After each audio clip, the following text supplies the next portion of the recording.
વંદે માતરમ, ભારત માતા કી જય, જય જય ગીર ગુજરાત, જય જવાન.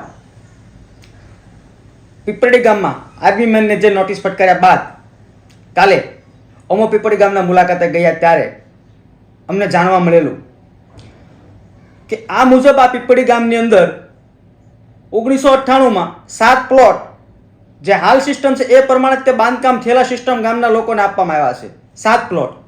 તો આર્મી મેન જવાનને કેમ નહીં, બીજા અન્ય લોકોને કેમ નહીં?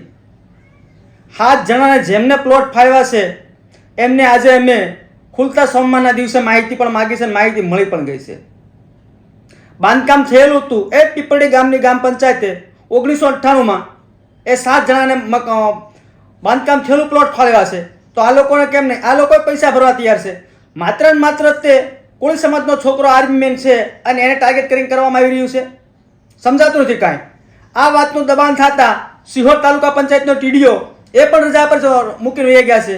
પરંતુ કેટલા દિવસ, 1-2 દિવસ કે 3 દિવસ જેવી કરીને રજા પૂરી થશે અને એ રજાના અનુસંધાને અમે સિહોર તાલુકા પંચાયતનો ઘેરાવ પણ કરવાના છીએ. અમને ન્યાય નહીં મળે તો અમે છોડવાના નથી.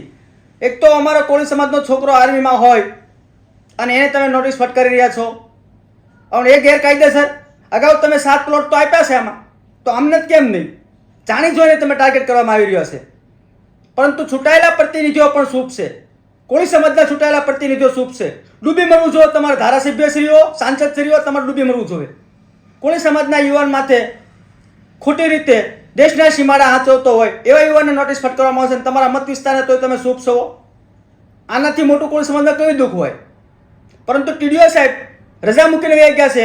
પરંતુ રજા ખુલતા જ તે અમે તાલુકા પંચાયતનો ઘેરાવ કરશું અને આક્રમક કાર્યક્રમો આપવાના છીએ, છોડવા નથી. આજે હું કલેક્ટરશ્રીને અને ડીડીઓ સાહેબશ્રીને પણ મળ્યો છું અને બંનેને લિખિતમાં રજૂઆતો પણ કરી છે. નિવારો નહીં આવે ત્યાં સુધી જંપવાના નથી. જ્યાં સુધી તમે ખોટી રીતના કોઈ લોકોને નોટિસો આપી રહ્યા છો. એકલો કોળી સમાજ નથી, એમાં રાજપૂત સમાજના પણ 2 ઘર છે, એમને પણ નોટિસ ફટકારવામાં આવી છે.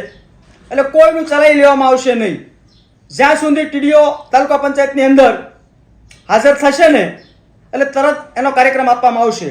ન્યાય તો લેવાનો જ છે. વંદે માતરમ, ભારત માતા કી જય, જય જય ગીર ગુજરાત.